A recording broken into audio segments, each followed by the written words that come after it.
آپ نے جو انکنڈیشنل آفرز ہمیں دی ہیں، ہم ان کے لیے آپ کے بہت بہت شکر گزار ہیں۔ اس میں کوئی شک نہیں کہ ان کی زندگی بہت مصروف ہے اور ان کے لیے ٹائم نکالنا ایک بڑا معنی رکھتا ہے، لیکن یہ آصف شہید فاؤنڈیشن کو اعزاز، اس کے لیے یہ اعزاز کی بات ہے کہ ہمیں اتنے قابل اساتذہ اور رہنما ہمارے پاس موجود ہیں اور والنٹیرلی وہ لوگ ہمیں سروسز دینے کے لیے جا رہے ہیں، ہم ان کے شکر گزار ہیں۔ اب میں آج کے مہمان خصوصی جناب کرنل عمر شبیر صاحب، فارمر کمانڈنٹ ملٹری کالج اور بہت ساری کتابوں کے مصنف جناب کرنل عمر شبیر صاحب سے درخواست کرتا ہوں کہ وہ اس موقع پر اپنے خیالات کا اظہار کریں۔ جناب اعوذ باللہ من الشیطان الرجیم، بسم اللہ الرحمن الرحیم۔ جناب قدیر یاس صاحب، معزز شجاع الاسر صاحب، جناب قاری ذکیہ صاحب، معزز حاضرین، آپ سب تک میرا سلام اور احترام پہنچائیں۔ جنہوں نے ابھی تلاوت فرمائی، بہت خوبصورت کلام اللہ کا پیش کیا، اور جس بیٹے نے نعت مبارکہ سے سامنے پیش کیا، اللہ تعالیٰ ان کے بھی اور ہم سب کے درجات بلند کرے۔ ہر وہ جن کا آخری نبی صلی اللہ علیہ وسلم سے تعلق ہے اور دعویٰ ہے محبت کا، اللہ تعالیٰ ان سب کے درجات بلند کرے۔ معزز حاضرین، جناب شجاع الحسن صاحب نے بہت ہی خوبصورت بات کی، جس سے مجھے عنوان ملا سخاوت کا۔ جو بھی میں گزارش کروں گا آپ کی خدمت میں، اس کا عنوان ہوگا سخاوت۔ براہ راست مجھے کرنا تو چاہیے تھا علم، پر میرے ذہن میں آیا سخاوت۔ ایسا کیوں ہوا کہ دنیا کی سب سے بڑی سخاوت جو ہے وہ علم کو تقسیم کرنا ہے۔ یہ کیوں بڑی سخاوت ہے؟ کیونکہ یہ جہالت کو دور کرتی ہے۔ جب جہالت دور ہوتی ہے تو ذہنوں میں روشنی پیدا ہوتی ہے۔ جب ذہنوں میں روشنی پیدا ہوتی ہے تو خوف ختم ہوتا ہے، اور جب خوف ختم ہوتا ہے تو مسرتیں آتی ہیں ذہن۔ ہماری زندگی کی جو بدصورتیاں ہیں وہ خوف سے شروع ہو کر خوف پر مر جاتی ہیں۔ قرآن کریم دو ہی زندگی کے پہلو بتاتا ہے، ایک وہ جو خوف ہے، ایک وہ جو لا خوف ہونا ہے۔ جو خوف بھری زندگی ہے وہ سیدھی جہنم کو جاتی ہے، جو لا خوف زندگی ہے اللہ کہتا ہے ہمیشہ رہنے والی جنتیں ہیں، اور اللہ کہتا ہے میری دوستی ان سے ہوگی جن کے نہ پچھتاوے ہوں گے ماضی کے، نہ آنے والے اندیشے ہوں گے۔ یہی وجہ ہے کہ آخری نبی صلی اللہ علیہ وسلم کو زیادہ تر جو خطاب ملے وہ علم کے حوالے سے تھے۔ یاسین، اے روشنیوں کو پہچاننے والے، طٰہٰ، اے روشنیوں کو پھیلانے والے،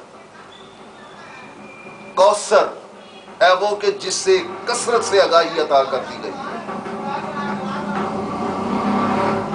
آپ سوچئے کہ آخری نبی صلی اللہ علیہ وسلم کو جب جب خطاب ملتا تھا، کیا سراج المنیر، ہم نے تجھے کائناتوں کو چمکانے والا بنا دیا۔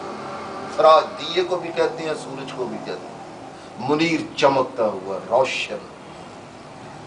کس لیے چمکانے والا؟ آگاہی سے، علم سے، اللہ کہہ رہا ہے۔ پر جب بھی خطاب ملتا آپ سجدے میں پڑ جاتے۔ ہمیں کوئی ذرا سی بات کہہ دے تو ہم تکبر میں آ جاتے ہیں، علمی تکبر۔ ابلیس کو اتنا سا علم ملا تھا، اتنا سا تکبر میں آ گیا۔ اور نبی پھر آخری نبی سے، پھر حد یہ کہ رحمت للعالمین کا ملا، پھر سجدے میں۔ اور دعا کیا کی؟ اللہ میرے علم میں اضافہ فرما۔ یہ کیوں دعا کی؟ سیدنا ابراہیم کی دعا تھی ہمیں ان میں کھڑے کرنا اللہ تعالیٰ جو سنورنے سنوارنے والے ہوں۔ صالحین کی کتاب میں صالحین کہتے ہیں سنورنے والے اور سنوارنے والے، غلط راستوں کو چھوڑ کر درست راستوں پر لے جانے والے۔ آخری نبی کو ملی یہ خطاب ملا، سراج المنیر کا ملا، بشیر کا ملا، نذیر کا ملا، طٰہٰ کا ملا، یاسین کا ملا، کوثر کا ملا۔ اس لیے علم کے حوالے سے پھر بھی دعا اٹھی، کیا؟ رب زدنی۔ وجہ کیا تھی؟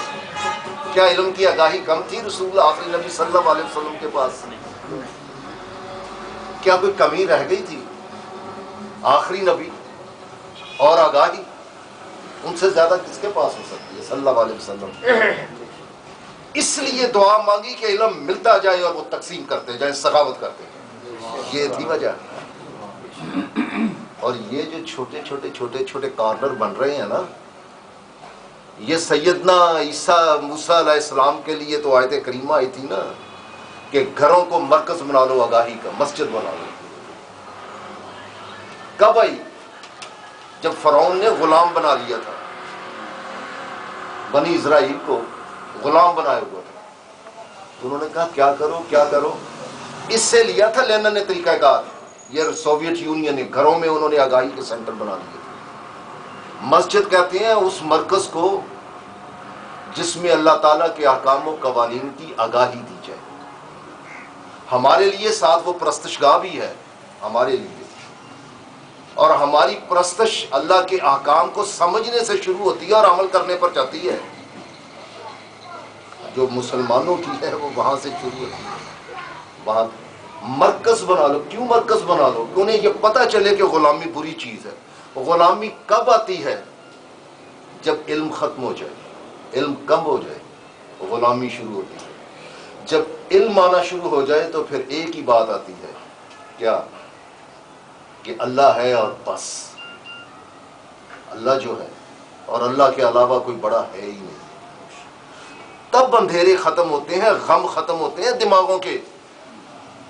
ورنہ ہمیں خوف کیا ہے؟ ہمیں خوف ہے اپنی نوکریوں کا، کاروبار کے مٹنے کا، بچوں کا، بچیوں کا چھوٹ جانے کا، رہ جانے کا۔ ہم زندگی تھوڑی گزارتے ہیں، ہم تو غم گزارتے ہیں، ہم تو پریشانیاں گزارتے ہیں۔ کیوں کہ ہم شرک سے گزر رہے ہیں، شرک سے۔ ہر خوف ایک شرک ہے، اور قرآن کی دنیا میں داخل ہوں تو آزادی ہے۔ اگر اللہ ہے تو غم کس چیز کا؟ ایک ہی تو ہستی ہے جس نے ہمیشہ رہنا ہے، اور جس نے نہیں رہنا وہ ہم ہیں، تو غم کس بات کا؟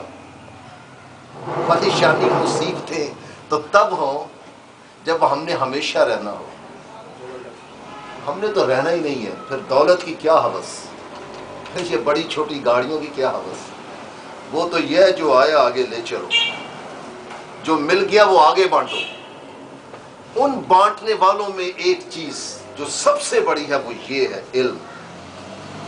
اور میں ختم کروں تھوڑی سی بات کر کے، جو انہوں نے معزز پروفیسر صاحب نے بات کی ہے۔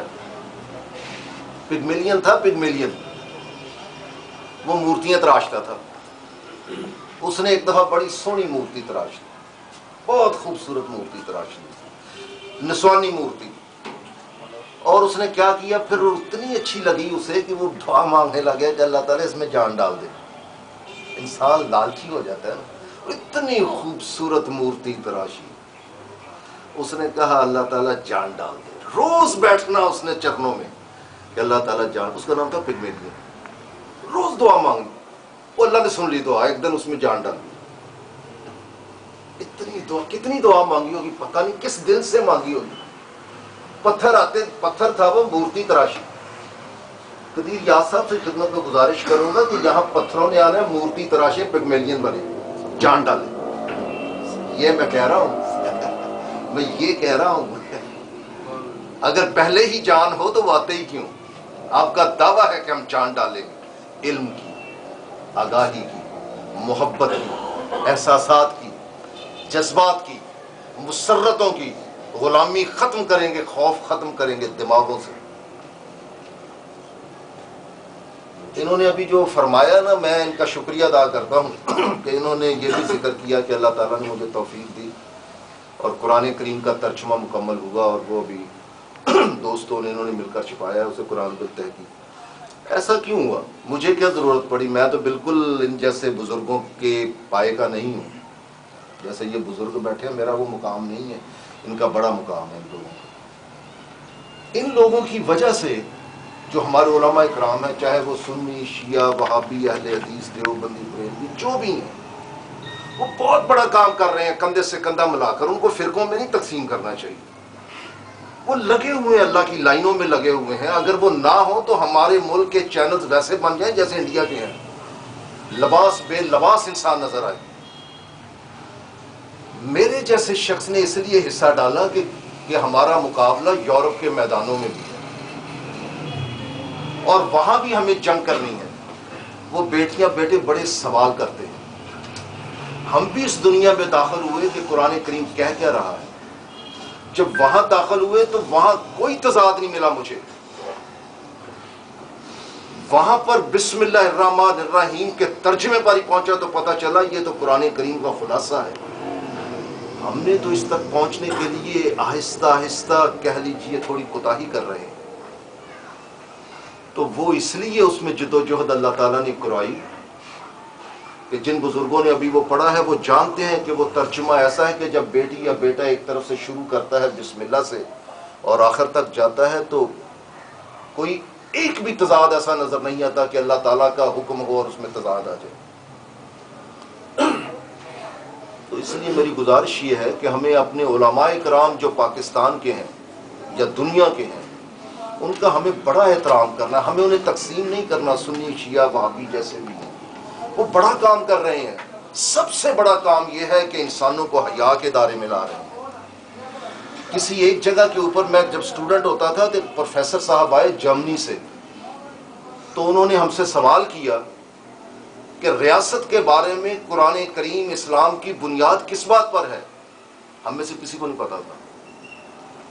ہمارا ایک ہی جواب ہے پتہ نہیں۔ پھر اس نے بتایا کہ جو اس نے اس وقت مطالعہ کیا 60s کی بات ہے، اس نے کہا صرف اسلامی ریاست ایک ایسی ہے جس کی بنیاد حیا پر ہوتی ہے اور حیا کے ارد گرد پوری ریاست گھومتی ہے۔ اس نے کہا پوری کائنات حیا میں ہے، پردے میں ہے۔ تو میں نے پوچھا ان سے کہ آپ کو یہ کہاں سے پتا چلا کائنات حیا میں ہے؟ تو اس نے اقبال کے شعر پڑھ کر سنائے مجھے۔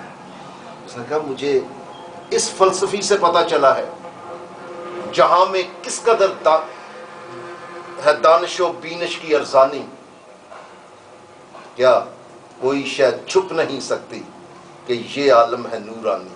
ہمیں نور نظر نہیں آ رہا نا، وہ تو اللہ نے ایک ہلکا سا ہمارے سامنے پردہ کیا ہوا ہے، ہم تو آنکھیں بند کر کے زندگی گزار رہے ہیں۔ اور اللہ کہتا ہے میں آیت کریمہ کا ترجمہ پیش کر رہا ہوں کہ یہ جو آنکھیں بند کر کے زندگی گزارتے ہیں نا، ان کو اندھا اٹھایا جائے گا آگے۔ تو یہ جو ہے نا کارنر، یہ مسجد نما کارنر ہے، یہ اللہ تعالیٰ کی آیت ہے کہ اللہ کی آگاہی کے بنا لو۔ تو ہمیں یہ بہت بڑا کام ہوگا کہ اگر کسی کو ہم کہہ دیں کہ سوچا کرو، آنکھوں سے دیکھا کرو، تو ہم نے اپنا حصہ ڈال دیا۔ اور شاید اگر ہمارا ایک لفظ قبول ہو جائے، ایک قدم علم کی راہ میں قبول ہو جائے، جو انہوں نے شروع کر دیا ہے یہ چار دیواری میں، یہ حسنت دنیا کا بھی اللہ ذریعہ بنائے اسے اور حسنت آخرت کا بھی ذریعہ بنائے، یہ میری دعا ہے۔ اور ہر اس شخص کے لیے فراوانیوں کا اور محبتوں کا ذریعہ بنائے جو اسے دیکھتا ہے، جو اس میں آتا ہے، جو اس سے جاتا ہے، اللہ تعالیٰ اسے بھی برکت کر دے۔ اور میری آپ سب کے لیے دعا ہے جو یہاں پر تشریف لائے ہیں کہ ان لمحوں میں کوئی ایک لمحہ بھی اگر اللہ کے لیے ہے تو اس کے بدلے میں اللہ تعالیٰ ہمیں جہنم سے دور کر دے، ہمیں اللہ تعالیٰ کوئی ایسی جگہ پر لے جائے جسے وہ پسند کرتا ہے۔ آپ کا بہت بہت شکریہ۔